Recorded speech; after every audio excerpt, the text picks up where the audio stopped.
Olá, Olá, pessoal! Tudo bem pessoal! com vocês? Vocês estão joia? É! Saudade! Hashtag saudades forever. Nós estamos aqui hoje para mais uma aula de ecologia.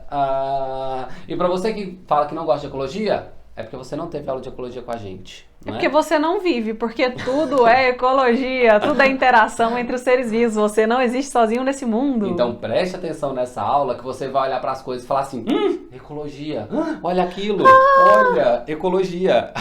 E hoje nós vamos falar de relações entre indivíduos. Podem ser da mesma espécie ou não.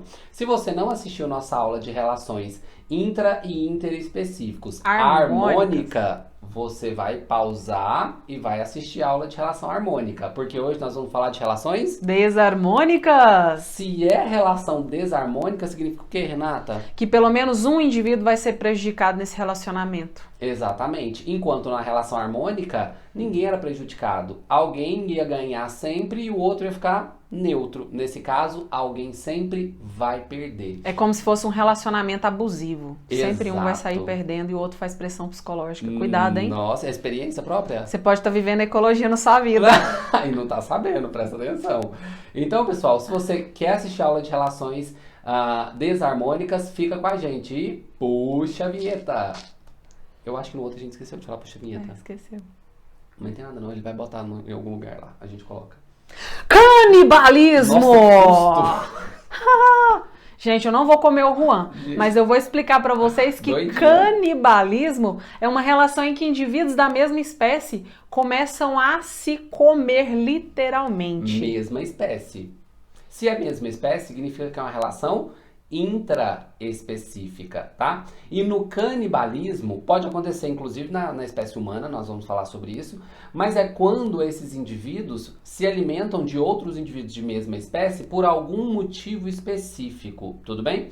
Existem algumas espécies, como por exemplo cobras. Cobra, muitas vezes, ela não come outras cobras. Algumas espécies, claro, tá? Porque tem espécies que são especialistas em comer outras cobras.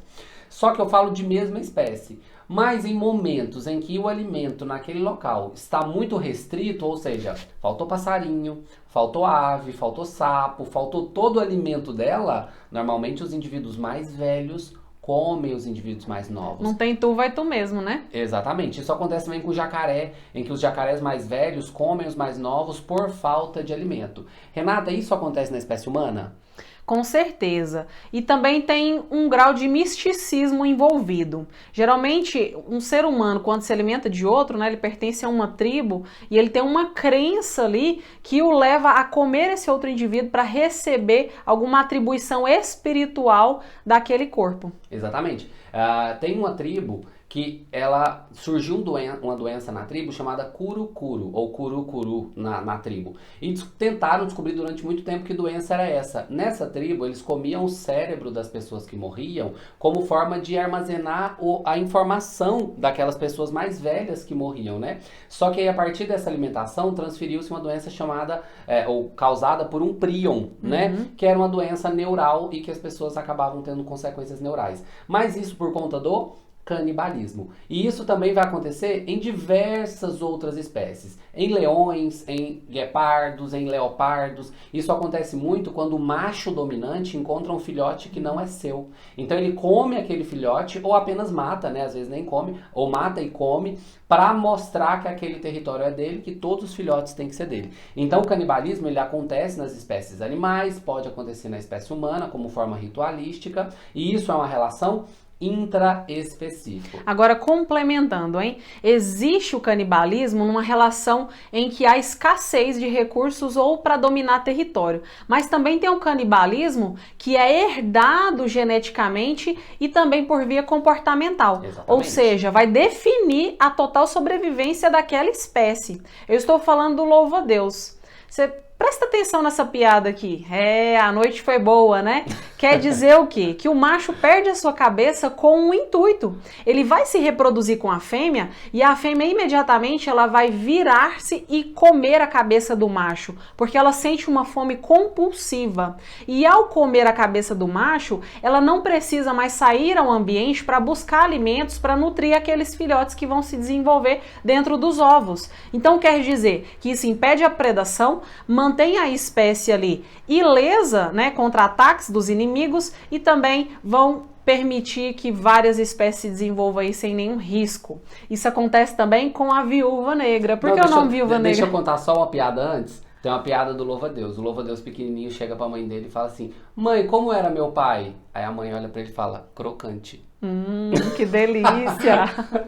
Agora vamos para a viúva negra. A viúva negra, ela também se alimenta do macho. Recentemente, pesquisadores observaram que ela não ataca o macho após a cópula. Na verdade, o macho ele vai se jogar até a fêmea, porque quando ele faz isso, ela, ao alimentar-se do macho, ela vai produzir uma substância que vai bloquear a sua ovulação. Ou seja, ela vai nutrir aqueles ovos de apenas um macho e o macho vai garantir que somente a sua genética esteja presente ali naquela descendência. Exatamente. Tá vendo que tem toda uma relação de manutenção dos filhotes daquele indivíduo, né? Agora, uma outra relação intraespecífica que tem... Desarmônica? Desarmônica é a competição. A competição, ela pode ser tanto intraespecífica quanto interespecífica, mas nós vamos explicar primeiro intraespecífica, ou seja, indivíduos de mesma espécie. Na relação desarmônica competição intraespecífico, o que acontece? Os indivíduos da mesma espécie competem por um mesmo recurso. Qual recurso é esse? Pode ser território, pode ser fêmea, pode ser água, pode ser alimento. Qualquer um desses resulta na competição entre indivíduos. E a gente não precisa pensar exclusivamente no leão, em que o leão briga com o outro por conta das fêmeas ou por conta do território, não é? A gente pode pensar em animais menores, né? Por exemplo, aquele besorrinho que é o rola-bosta, né? Que vai rolando ali o cocôzinho da vaca. Se rola a bosta, ele rola o quê? Bosta, né? É o cocôzinho da vaca ali, eles também têm uma competição entre os machos, né? Uma luta ali entre os machos para fazer o processo de acasalamento com as fêmeas, né? Lagartos também apresentam essa competição. Pássaros, só que os pássaros não vão realmente bater, partir para a briga, né? Qual que é a briga deles, a competição deles? Eles ficam dançando ali, né? Então dá uma olhada nesses pássaros aqui das aves do paraíso. Das aves do paraíso, obrigado, isso mesmo. Olha como os machos ficam dançando, tem até esse daqui, ó, que parece o Michael Jackson, que fica dançando pra trás, assim, né, fazendo um moonwalk, né, tentando mostrar pra fêmea. Por mais que não aconteça um processo de realmente conflito, de morte, é uma competição, por quê? Porque existe gasto energético. Se um indivíduo, por mínimo que seja, ele está competindo e gasta energia para ter aquele benefício, isso é resultado de uma competição. Tudo bem? Agora vamos para a interação desarmônica interespecífica entre as espécies diferentes. Existe também a competição entre espécies diferentes, também por recursos que vão manter a sobrevivência dele. Dá uma olhada aqui. Aqui nós temos duas espécies de herbívoros, eles estão competindo por um alimento comum. Então, essa competição, ela vai ter o intuito de manter a sobrevivência de um quando os recursos são escassos. E sempre um vai ter mais vantagem do que o outro, né, Juan? Exatamente. Então, voltando aos grandes mamíferos, né? Quando a gente tem, por exemplo, um leão tentando ou correndo atrás ou expulsando do seu território um leopardo, né? Ou uma hiena. Esses animais são todos carnívoros, né? Então, por mais que sejam de espécies diferentes, o alimento deles é a carne. Então, eles vão competir entre si para lutar por aquele alimento. Existe gasto energético, mas além disso, pode existir a morte do animal que perder essa competição quando a gente fala desses grandes animais, né? Então, os grandes animais, dependendo da situação, ainda pode matar o outro animal, né? E pegando esse gancho, já que nós estamos aqui na selva africana, vamos falar da relação de predatismo. Ou seja, existe a relação entre o predador e a presa. Adivinha quem vai sair prejudicado? Alguém tem que perder nesse momento, né? Quem está sempre perdendo? A presa. Qualquer coisa que seja, gente, qualquer uma. Pode ser o passarinho comendo a lagarta. Ele é o predador? ela é a presa. Então, nesse caso, um está em vantagem e o outro, né, vai estar em desvantagem. Por quê? Porque ele vai acabar morrendo, perdendo partes do seu corpo, né? Por exemplo, muitas vezes os tubarões tigre, eles conseguem arrancar tentáculos dos polvos para se alimentar e o polvo consegue se esquivar ou sair o corpo todo, mas um tentáculo foi embora. Assista o filme O Professor Polvo, você vai chorar. Chorei assistindo, é maravilhoso. Então, isso é um processo de predação que perde um pedaço do corpo do animal, não é? Predou. Outro animal morreu? Não, mas ele ficou... levou a algum tipo de perca na estrutura? Sim. Então, isso acaba acontecendo. Existe a relação também chamada parasitismo. Parasitismo, nós temos o hospedeiro e o parasita. Adivinha quem sai perdendo essa paradinha? O hospedeiro. O parasita sempre vai retirar um recurso daquele organismo e vai prejudicá-lo de alguma forma. Pode levá-lo à morte, como o caso de infecções de doenças graves, né? A Covid-19 pode matar algumas pessoas, tem doenças bacterianas letais, como por exemplo tétano, tem o vírus da raiva. Então são parasitas que matam. E também tem os parasitas que não matam, que vão prejudicar retirando recursos. Isso é muito. E também tem os parasitas que não matam, como é o caso da maioria das verminoses, né, Juan? Só que existe uma diferença. Endoparasitas, que foram todos esses que eu falei para vocês, eles estão dentro do parasita retirando recursos para a sua Endoparasitas, eles estão dentro do hospedeiro retirando recursos, matando ou não esse indivíduo.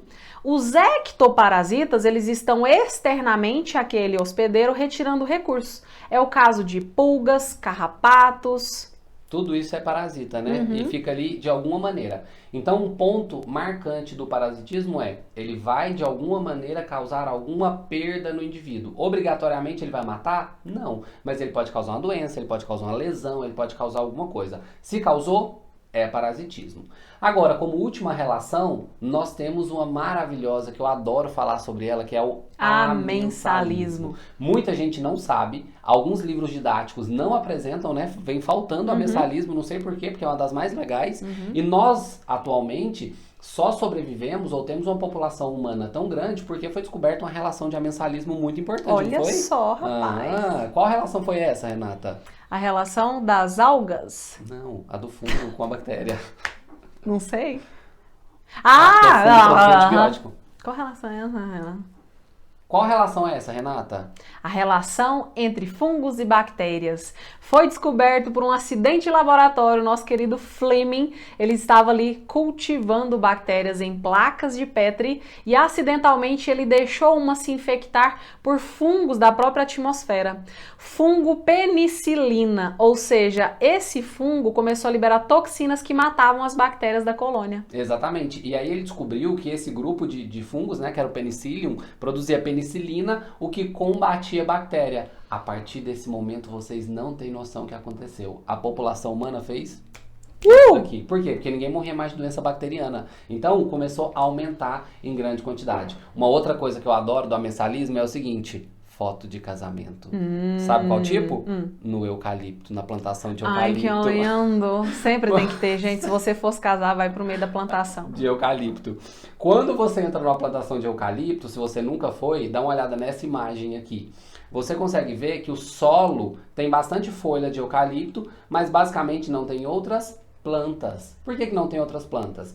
A raiz do eucalipto libera um tipo de substância que impede com que outras sementes comecem a eclodir, né, durante o tempo que o eucalipto ainda está pequeno, porque quando ele crescer vai causar muita sombra em volta, então vai ajudar mais ainda nesse processo, mas ele impede o desenvolvimento de outras plantas para que eles não façam ou não tenham competição por nutrientes. Além disso, a folha vai produzir a substância eucaliptol. É aquele cheirinho de rodoviária, né? Adoro. Aquele banheirinho bem cheirosinho. Então, o eucaliptol é um óleo essencial muito forte para impedir o crescimento de outras espécies de plantas. Por isso que muitas vezes, muitos cientistas agora já falam sobre florestas de eucalipto como deserto verde. Por que é um deserto verde? Porque Nada você vai ter cresce ao redor. um único tipo de planta. Então você plantou aquilo ali, ela vai crescer, só aquele tipo de planta ali. Não E é? para fechar, nós vamos falar do fenômeno incrível chamado maré vermelha, que é produzido por algas vermelhas, Juan? Exatamente. Não! Quais são? São os dinoflagelados! Presta atenção. Presta atenção! Existe um fenômeno em que dinoflagelados, que são algas microscópicas, produzem uma toxina de cor vermelha. E é isso que cai no vestibular, meninos! Algas vermelhas, elas têm inclusive valor comercial, né? Elas são comestíveis, são usadas em produtos cosméticos, mas os dinoflagelados não são vermelhos, eles não têm cor, mas a toxina é de cor vermelha. Na sua prova pode cair que algas vermelhas provocam a maré vermelha. Mentira! São dinoflagelados que vão liberar toxinas e vão matar uma gama de vários indivíduos no ecossistema aquático. Inclusive, se você não assistiu, dá uma olhada na aula que tá aqui, em algum lugar, que é a aula de eutrofização. Lá eu explico por que acontece a maré vermelha. Por conta de nutrientes em excesso no ambiente aquático, né? Mas é causada por um dinoflagelado. Tudo bem? Eu quero saber aqui quem é de Santa Catarina, Floripa. Em Florianópolis existe muito esse fenômeno em determinadas épocas do ano, principalmente na época do verão, em que essas algas têm muita luz e muitos nutrientes disponíveis e elas começam a se proliferar e produzir ali toxina vermelha que vai atingir os peixes, e esses animais eles não podem ser comercializados porque pode gerar danos à saúde humana, né, Juan? Exatamente. Então você tem uma grande perda, inclusive de alimento para o ser humano, né, e para outros animais, claro, naquela região ali. Então, você gostou dessa aula? Você entendeu tudo sobre relação desarmônica? Alguém sempre vai perder nesse processo? Sim. Presta atenção para ver se não é você que está perdendo, hein? Então nós fechamos aqui as interações. Se você não assistiu às interações harmônicas, volta lá um vídeo. Não esquece de sair daqui sem dar o seu like, compartilhar e se inscrever no canal para a gente sempre levar conteúdo gratuito para o Brasil inteiro. É isso aí. Então, meus amores, lembrem-se, aqui o conteúdo é de qualidade. Você sempre vai ter um conteúdo muito bom. E deixa seu like aí, um beijo e tchau! Tchau, tchau! Foi bom, hein, Juan? Agora vamos gravar o curso.